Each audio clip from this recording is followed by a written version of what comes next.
All right, so what tray, which wind strip tray goes with which vegetable and why? Well, cell trays come in different sizes for a reason. And that's going to be the amount of soil and the size of the cell itself.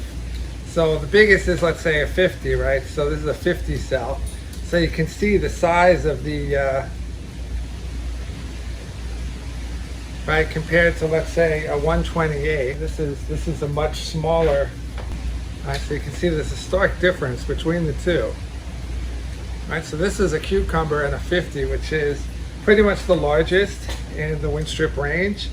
And we plant these straight into the ground from a 50 size. That's a lot of soil per tray. I think it's like a few liters of soil that is going to be for 150 tray. And this is going to be a lot less soil for more seedling.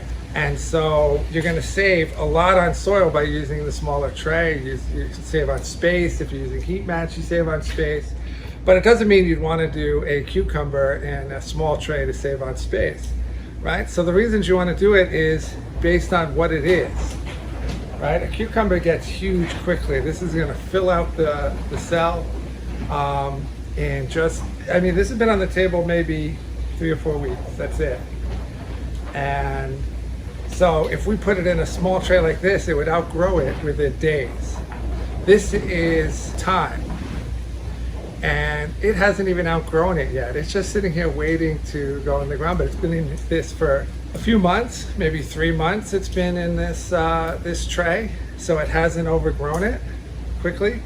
And if it would just be a waste of space if we put it in the 50.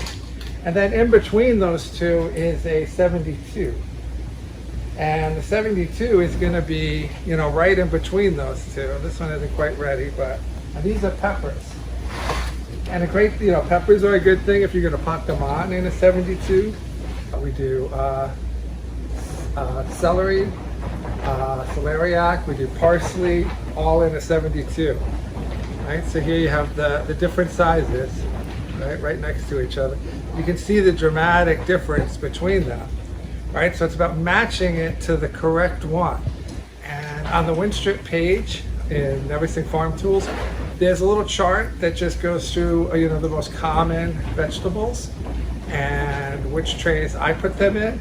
You can push some, you know, either way, depending on whether you're going to be potting it on later.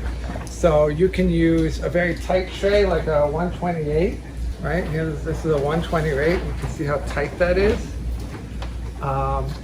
And you can use that for tomatoes and cucumbers, but only if you're just germinating it, and then you would pop them on. But if it's going to be the only tray it goes in, then you got to size it correctly to make sure that you can get to a mature size, a mature start size that can go in the ground and will survive. You don't want it to run out of fertility. Because that's one of the dangers if you put things in too small of a pot, too small of a cell tray, is that it's going to run out of fertility. The roots are going to use up all of that fertility, and then it's going to start to go yellow or white and cause problems. I'll grab one that doesn't look so good. But here you can see a tray of lettuce, right? Been too long in the tray, starts to go yellow, right?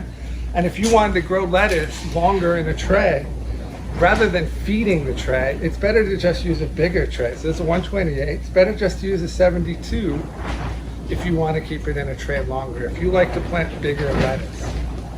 But if you're trying to save on space, if you're growing at scale, you're a farmer, then a 128 is just going to make more sense. Because this is going to be perfectly fine to plant at this size. And it's going to take up a lot less space on the table, a lot less space in the germination chamber. And, you know, you can plant it right now. This has maybe another week and a half, and then it's going to start to use up its fertility. And that's perfectly fine for me because it's going to go on the ground and it's going to take off. All right. So, you know, put some questions below if I haven't answered something about why you would use a certain tray. But it's going to be about whether you're potting it on, which vegetable it is, and how quickly it's going to use up fertility. What are your space-saving needs? At what scale are you growing? Is space a problem? Do you want to plant it later? let me know those questions, and I'll try to answer them.